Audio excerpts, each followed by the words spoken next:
जय जगन्नाथ समस्त को आशा करुँच तुम मैंने सब भल थो डीवी कट अफ बाहर परठू ही समस्ते शक अच्छा कि एत हाई कट अफ गला केमी 15 मार्क डिफरेंट रोचे बहुत पिला भी कहते आमर अधिक मार्क थिला आमर मार्क बढ़ीनी सी सब कंप्लेन बर्तमान बाहर प्रिलिम रे भी किसी पिला कहते आम मार्क बढ़ीनी एवं मेन रे पिला माने रिजल्ट पर कहते कि आमर मशीन रे दुईटा ऑप्शन ठीक अच्छी से दुईटा ऑप्शन जे कर ठीक आउ जो दुईटा रंग क्वेश्चन जे न कर ठीक ताले से माने कन्फ्यूजन रोचंते आंसर गोटे रहा कथा दुईटी रोज कहीं आपन क्वेश्चन कहीं सेट कर पारिबेनी जे कि स्टूडेंट सफर होउचंती क्वेश्चन बहुत गुड़े मन उठुची बहुत दुख भी लगुच कल कट अफ नहीं कि रेस्पॉन्सिबिलिटी किए नब अकाउंटेबिलिटी किए नब से कथा डिस्कसन करवा चलते डिटेल्स डिस्कसन करवा को पॉइंट रे एक्चुअली भूल हो पारे तो सही जिनसटा जदि आम आगक मॉडिफाई करवा ताहले नेक्स्ट जो भी एग्जाम आउची ताहले तार सठिक भावे प्रोसेस हबो एई एग्जाम भली एते अनएक्सपेक्टेड रिजल्ट सामना को आसबनी चलो देखा देखो प्रिलिम टू मेन जर्नी ये जो पॉइंट लिखी प्रिलिम एग्जाम को लेकिन जो नोटिफिकेशन आसूची ताठू आरंभ करिकी पूरा पोस्टिंग पर्यंत ठीक अच्छे पूरा पोस्टिंग पर्यंत जहाँ भी नोटिफिकेशन आसूची नोटिफिकेशन रे जहाँ भी मेंशन रहुची तार डिटेल्स क्रिस्टल एंड क्लियर होगा उचित एंड गोटे शेड्यूल रे रहिबा उचित एटा निहाती आवश्यक गोटे शेड्यूल रहिबा उचित कि गोटे कैलेंडर रही कि ए कैलेंडर रे एया थिला देखो पूर्व जो चेयरमैन थिले से डब्ल्यूएससी कैलेंडर अपडेट करथुला कैलेंडर गोटे बाहर करथुला कि एग्जाम ए डेट रे हबो ए डेट एग्जाम रे कैलेंडर डेट से कैलेंडर डेट अनुसार सब जिन होता बर्तमान प्रिलिम टू मेन एग्जाम रे एग्जाम अच्छी 15 दिन पूर्व आपंकर नोटिफिकेशन आसुची कि ऑनलाइन एग्जाम हम यहाँ पिला माने प्रिपेयर केमिति हेबे ऑनलाइन रे आपण जानिचंती ऑनलाइन हम माने एग्जाम समस्त को कैपिटल आसिया पड़ो तापाई 2-3 दिन आगु व्यवस्था करिया पड़ो समस्त पिला प्रिपेयर ही न थांती कि ऑनलाइन पाई आगु ऑफलाइन होउथुला जदि आपणकर ऑनलाइन करियर अच्छे आपण ऑनलाइन करेंगे नोटिफिकेशन दिंतु 2 मास पूर्व जब मेन एग्जाम पाई नोटिफिकेशन दौरान से लिखिदेवे कि ऑनलाइन मोड रे हम सैला सीधा कथा बाकी आप 15 दिन अच्छा आप अपडेट दौरान यहाँ केते रेस्पॉन्सिबिलिटी किए नब रेस्पॉन्सिबिलिटी बुझिपारे सिलेबस कथा हवा जो सिलेबसटा दौरान सिलेबस रे कौन सी सब्जेक्ट रो केते क्वेश्चन आसो से दौना धर इकोनोमिक रे एति क्वेश्चन आसीबो हिस्ट्री रे एति क्वेश्चन आसीबो ज्योग्राफी रे एति क्वेश्चन आसीबो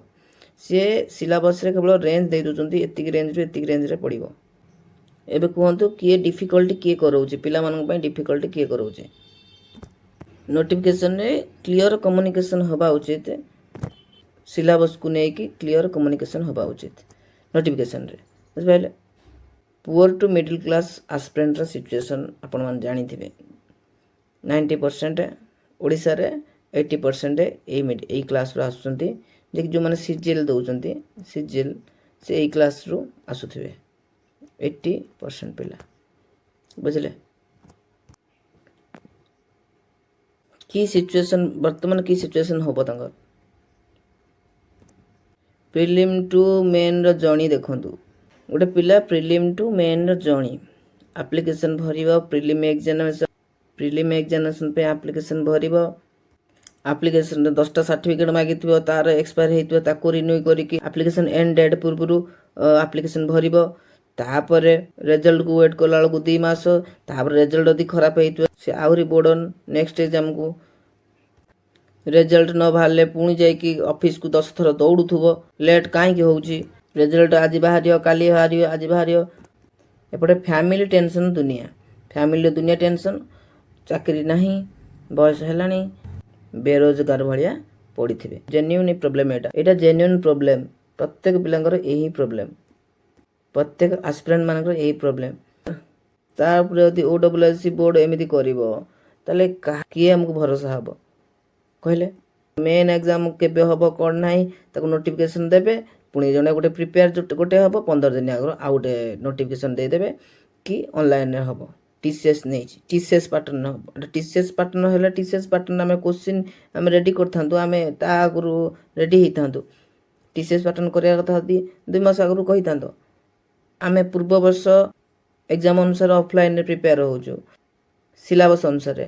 ତୁମେ 15 ଦିନ ଆଗରୁ କହିବ TCS ନେବ କି ଅନଲାଇନ୍ ହେବ ଏଇଟା କ'ଣ ଜଷ୍ଟିଫାଏ କହିଲ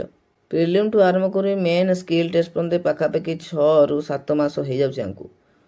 ଫାଇନାଲିଷ୍ଟ ବାହାରିବା ପର୍ଯ୍ୟନ୍ତ ପୋଷ୍ଟିଂ ପର୍ଯ୍ୟନ୍ତ ଆହୁରି 1.5 ମାସ ନ ବସେ ବର୍ତ୍ତମାନ ଫାଇନାଲିଷ୍ଟ ବାହାରିଲା ବେଳକୁ ଦେଖନ୍ତୁ କେତେ କଟକ ଯିବ 162 ଉପରେ ଯିବ ବି କଟକ ଲାଗିଲାଣି କିଏ କେଉଁଠୁ ପୁରା ଓଡ଼ିଶାରୁ ପିଲା ଯାଇକି ଭୁବନେଶ୍ୱରରେ ପଢ଼ୁଛନ୍ତି କାହା ଫାଇନାନ୍ସିଆଲ୍ କଣ୍ଡିସନ୍ କେମିତି ବାପା ମା କେମିତି ପଇସା ଦେଉଛନ୍ତି କିଏ ମ୍ୟାରେଜ୍ କରିଛି ତାକୁ ଫ୍ୟାମିଲି ନେଇକି ରହୁଛି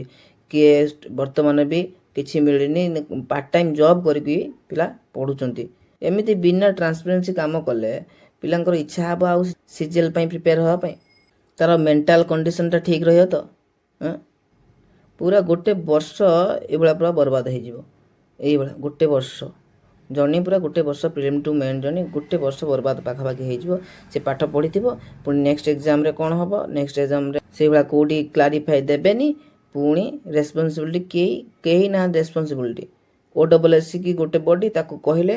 ସେ ଏତିକି କ୍ଲାରିଫାଏ ଦିଅନ୍ତା କି କ'ଣ ପ୍ରୋବ୍ଲେମ୍ ଆପଣଙ୍କର ହେଉଛି କ୍ଲାରିଟି କିଛି ନାହିଁ ନୋଟିଫିକେସନ୍ ଡିଲେ କାହିଁକି ହେବ ନୋଟିଫିକେସନ୍ କାହିଁକି କ୍ଲିୟର ମେନସନ୍ ହେବନି ଏସବୁ ଆକାଉଣ୍ଟେବିଲିଟି କିଏ ନେବ ପିଲା ବର୍ଷ ବର୍ଷ ପାଠ ପଢ଼ିଏ ତାଙ୍କ ମେଣ୍ଟାଲ୍ ଷ୍ଟ୍ରେସ୍ ପ୍ରେସର୍ କଥା କେହି ବୁଝୁଛନ୍ତି ଏଥିରେ ସଲ୍ୟୁସନ୍ ଆମେ କ'ଣ ନେଇପାରିବା ସଲ୍ୟୁସନ୍ ଏଥିରେ କ'ଣ ହେଇପାରିବ ମୋତେ ତ ଏତିକି ଲାଗିଲା ସଲ୍ୟୁସନ୍ ଦେଖନ୍ତୁ ନୋଟିଫିକେସନ୍ ଯାହା ବି ବାହାରୁଛି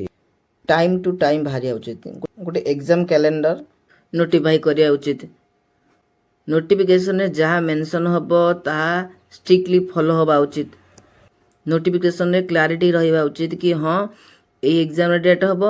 এই ସିଲାବସ୍ ରହିବ ସିଲାବସ୍ର ସବଜେକ୍ଟ ଅନୁସାରେ ଏତିକି ଏତିକି ମାର୍କ ପଡ଼ିବ ଯେମିତି ଅଲଗା ଏକ୍ଜାମ୍ ହେଉଛି ନୋଟିଫିକେସନ୍ ଟାଇମ୍ରେ ରହିବା ଉଚିତ କ'ଣ ପ୍ରିଲିମ୍ ଏକ୍ଜାମ୍ ଏବେ ହେବ ଏମିତି ମୋଡ଼୍ରେ ହେବ ଆଣ୍ଡ ଏଇ ସିଲାବସ୍ ରହିବ ମେନ୍ ଏକ୍ଜାମ୍ ଏବେ ହେବ ଏଇ ସିଲାବସ୍ ରହିବ ଆଣ୍ଡ ଏଇ ମୋଡ଼୍ରେ ହେବ ପୁରା କ୍ଲାରିଫିକେସନ୍ ଟ୍ରାନ୍ସପାରେନ୍ସି ରହିବା ଉଚିତ ଆଉ ପଛରେ ପୁଣି ନୋଟିଫିକେସନ୍ ପକାଇକି ତାକୁ ନ ଚେଞ୍ଜ କରିବା ଉଚିତ କନଫ୍ୟୁଜନ୍ କନଫ୍ୟୁଜନ୍ କରୁଛନ୍ତି ଏମିତି ହେବ ନହେଲେ ଅର୍ ଏମିତି ହେବ ସେମିତି ନ ରହିବା ଉଚିତ କ୍ଲାରିଟି ଗୋଟିଏ ହଁ କି ନା 2 ମାସ ଭିତରେ ଏକ୍ଜାମ୍ ହେବ 2 ମାସ ଭିତରେ ଆପଣ କ୍ଲାରିଟି ଚେଞ୍ଜ ହେଇଯିବ କେମିତି ସେମାନଙ୍କ ଭୁଲ ପାଇଁ ଷ୍ଟୁଡେଣ୍ଟମାନେ ସଫର କଲେ ଇଭେନ୍ ସିଲାବସ୍ ବି ସେମ୍ କ୍ଲାରିଟି ରହିବା ଉଚିତ ସିଲାବସ୍ର ସେମିତି କ୍ଲାରିଟି ରହିବା ନିହାତି ଆବଶ୍ୟକ ଆଉ ବାକି ଟ୍ରାନ୍ସପାରେନ୍ସି କଥା କହିବାକୁ ଗଲେ ଯେଉଁ ମାର୍କ ଯେଉଁ ପିଲାମାନେ କହୁଛନ୍ତି ମାର୍କ ଆମର ବଢ଼ିଛି ଆମ ମାର୍କ ବଢ଼ିବା କଥା କୋଶ୍ଚିନ୍ ଯେଉଁ ମାର୍କର ବଢ଼ିବା କଥା ଆମର ମାର୍କ କମ୍ ହେଇକି ଆସିଛି ଦେଖନ୍ତୁ ଇଏ ସିଚୁଏସନ୍ ଏଥିରେ ବି ଆମେ ଷ୍ଟୁଡେଣ୍ଟମାନଙ୍କର ବି କିଛି ଭୂମିକା ରହିବା ଉଚିତ କାହିଁକି ଆମେ ଦେଖନ୍ତୁ ଗୋଟେ ଲାର୍ଜ ନମ୍ବର ଅଫ୍ ପିଲା ଯାଇକି ଅଫିସରେ ଯଦି କୌଣସି ବି ଆପଣ ଲିଗାଲି କୋଶ୍ଚିନ୍ କରୁଛନ୍ତି ସେମାନେ ତାଙ୍କୁ କ୍ଲାରିଫାଏ ଦେବା ବାଧ୍ୟ ଜାଣିଛନ୍ତି ଆପଣ ଅଧିକ ମାତ୍ରାରେ ଯିବେନି କ୍ଲାରିଫାଏ ମାଗିବେନି ଖାଲି ଅନଲାଇନ୍ରେ ପଚାରିଦେଲେ ହେଇଯିବ କି କ୍ଲାରିଫାଏ ମାଗିବା ପାଇଁ ଅଫିସକୁ ଯାଅ ପ୍ରୋଟେଷ୍ଟ ପାଇଁ ନୁହେଁ କ୍ଲାରିଫାଏ ମାଗିବା ପାଇଁ ଅଫିସ ଯାଅ ଏକ୍ସପ୍ଲେନ୍ କରିକି ତୁମ ପ୍ରୋବ୍ଲେମଟା କୁହ କି ଏଇ ମାର୍କ ଏମିତି ଅଛି ପ୍ରୁଫ୍ ବି ଦେଖାଅ ତାହେଲେ ସେମାନେ ଗୋଟେ ଡିସିସନ୍ ନେବେ କାରଣ ସେ ବିନା ସଲ୍ୟୁସନ୍ ନ ଦେଇକି ଏଡ଼େ ଦେଇପାରିବେନି ଆପଣଙ୍କ କଥାକୁ ଯାହାହେଲେ ବି ସଲ୍ୟୁସନ୍ ଦେବେ ସେଇଟା ସମସ୍ତ ଷ୍ଟୁଡେଣ୍ଟ ଯେମିତି ଭାବିବାର ଅଛି ନହେଲେ କ'ଣ ହେବ ଏ ଏକ୍ଜାମ୍ରେ ଭୁଲ କଲ ସେ ଏକ୍ଜାମ୍ରେ ପୁଣି ସେମ୍ ରିପିଟ୍ ହେବ ରିପିଟ୍ ହେଲେ କ'ଣ ହେବ ଖାଲି ଡେ ବାଇ ଡେ ବର୍ବାଦ ବର୍ଷ ବର୍ଷ ବର୍ବାଦ ଖାଲି ଏକ୍ଜାମ୍ରେ ହେବ ନା ସେ ଏକ୍ଜାମ୍ରେ ହେବ ତାଙ୍କ ପ୍ରୋସେସିଂ ଠିକ୍ ରହିବନି ଜାଣିପାରିନି ହାଇକୋର୍ଟ ପଳେଇଲା କ'ଣ ହେଲା କ'ଣ ନାହିଁ TCS ପାଟର୍ନ ନ କଲେ TCSର କୋଶ୍ଚିନ୍ ଆମେ ପ୍ରିପେୟାର ହେଇନି 15 ଦିନରେ କ'ଣ ପ୍ରିପେୟାର କରିବୁ ଆଉ 15 ଦିନ ଭିତର ପୂର୍ବରୁ ଆଉ ଯେଉଁମାନେ SSC ସେଣ୍ଟ୍ରାଲର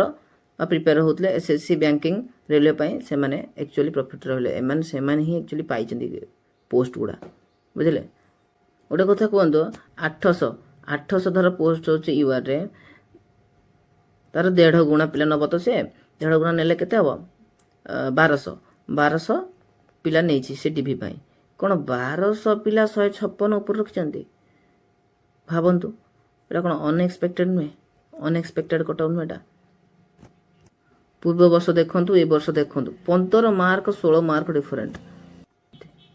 ତାହେଲେ ଫାଇନାଲ କଟଅଫ୍ଟା କେତେ ଯିବ? ଆହୁରି 2 ମାର୍କ ବଢ଼ିବ। ଆହୁରି 2 ମାର୍କ ବଢ଼ିକି ତ କଟଅଫ୍ ଆସିବ ନା। 158 ପିଲା ଗଲାବେଳକୁ 800 ପିଲା ନେବେ, ସେ 800 ପୋଷ୍ଟ ପାଇବେ। ଜାଣିପାରୁଛନ୍ତି ତ? ହେଲେ ଆମକୁ ଆଗରୁ କହିଥାନ୍ତେ ଆପଣ TCS ପାଟର୍ନ କରିବେ। ଏମିତି ହେଲେ ସିଜିଏଲ୍ ପଢ଼ିବା ପାଇଁ ବି ଇଚ୍ଛା ହେବନି। ଆଉ ଏଇ କଟଅଫ୍ ଦେଖିଲେ ସିଜିଏଲ୍ ପ୍ରିପେୟାର କରିବାକୁ ବି ଇଚ୍ଛା ହେବନି। ଛାଡ଼ନ୍ତୁ, ବର୍ତ୍ତମାନ ଦେଖନ୍ତୁ ସମସ୍ତଙ୍କୁ ବି ରିକ୍ୱେଷ୍ଟ, ଆପଣ ଅଫିସ୍ ଯାଇକି କ୍ଲାରିଫିକେସନ୍ ମାଗନ୍ତୁ, ଯେମିତି ନେକ୍ସଟ ଏକ୍ଜାମ୍ରେ ଏମିତି ପ୍ରୋବ୍ଲେମ୍ ନ ହୁଏ। ଆଉ କେତେ ଜଣ ଧୈର୍ଯ୍ୟ ଧରିବ? ଗୋଟେ ଏକ୍ଜାମ୍ ସରିବ, ଗୋଟେ ଏକ୍ଜାମ୍ ସରିବ, ଗୋଟେ ଏକ୍ଜାମ୍ କିଛି ପ୍ରୋବ୍ଲେମ୍ ହେଲେ ନେକ୍ସଟ ଏକ୍ଜାମ୍କୁ ଦେଖିବା, ପୁଣି ପଢ଼ିବା, କନସିଷ୍ଟାଣ୍ଟ ପାଠପଢ଼ା ରଖିବା। ଏଇଟା ସିଚୁଏସନ୍, ଘରର ସିଚୁଏସନ୍ ବି ଦେଖିବାକୁ ପଡ଼ିବ। ସମସ୍ତଙ୍କୁ ରିକ୍ୱେଷ୍ଟ, ଲାଷ୍ଟ ନମ୍ବର ପିଲା ଯାଇକି ଅଫିସରେ ରିକ୍ୱେଷ୍ଟ କରିବାକୁ ପଡ଼ିବ। ଏତିକି ଯେଉଁ ସଲ୍ୟୁସନ୍ଟା, ଏଇ ସଲ୍ୟୁସନ୍ ମୋ ମତରେ ଏତିକି ସଲ୍ୟୁସନ୍। ଆପଣଙ୍କ ଯାହାର ମତ, ଆପଣଙ୍କ ମତରେ କେଉଁ ଆଉ କ'ଣ ସଲ୍ୟୁସନ୍ ହେଇପାରିବ କମେଣ୍ଟରେ କହିବେ। ଏଇଟା ଗୋଟେ ଇନିସିଏଟିଭ୍ ନେଇକି ଅଫିସ୍ ଯାଇକି ୟାକୁ ଫିକ୍ସ କରିବାକୁ ପଡ଼ିବ, ପ୍ରୋବ୍ଲେମ୍ ଫିକ୍ସ କରିବାକୁ ପଡ଼ିବ ଯାହାହେଲେ ବି, ନହେଲେ ନେକ୍ସଟ ଏକ୍ଜାମ୍କୁ ସମସ୍ତେ ହଇରାଣ ହେବା। ସେମ୍ ଜିନିଷ ରିପିଟ୍ କରିବେ, ସମସ୍ତେ ପୁଣି ହଇରାଣ ହେବା। ଏତିକି କହିବାର ଥିଲା। ଆଉ ବର୍ତ୍ତମାନ ସୁଦ୍ଧା ଯେଉଁମାନେ ପଚାରୁଥିଲେ କି ଫାଇନାଲ୍ କଟଅଫ୍, ଦେଖନ୍ତୁ ମୋ ପାଖରେ ବର୍ତ୍ତମାନ 70 ପିଲାଙ୍କର ଡାଟା ଅଛି ଯେଉଁମାନେ DBକୁ ସିଲେକ୍ଟ ହେଇଛନ୍ତି, ବୁଝିଲେ। ଯେତେବେଳେ ମୋତେ 300 ପିଲା ପାଖାପାଖି ଡାଟା ମିଳିଯିବ,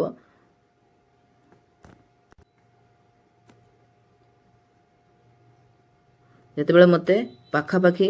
ଆମର ପିଲା କେତେ ଯାଇଛନ୍ତି 2431, ପାଖାପାଖି ମୋତେ 700 ଖଣ୍ଡେ ପିଲା ପାଖାପାଖି ଡାଟା ମିଳିବ, ତାହେଲେ ମୁଁ ଗୋଟେ କଟଅଫ୍ ଆଣିପାରିବି URSBCର ସବୁ କାଟାଗୋରୀର ଗୋଟେ କଟଅଫ୍ ଆଣିପାରିବି। ବିନା ଡାଟାରେ ମୁଁ କଟଅଫ୍ ଆଣିବିନି, ଆନାଲିସିସ୍ କରିବିନି। ଏମିତି ହାଇ କଟଅଫ୍ ଗଲେ କେହି ଆନାଲିସିସ୍ କରିବେନି, ଅନଏକ୍ସପେକ୍ଟେଡ଼। ସେ ପର୍ଯ୍ୟନ୍ତ ଚ୍ୟାନେଲରେ ଯୋଡ଼ିକି ରୁହନ୍ତୁ, ଯାହା ନୋଟିଫିକେସନ୍ ଆସିବ ମୁଁ ଦେବି। ହଁ, ଆଉ ଗୋଟେ ଡେଟ୍ ଅଛି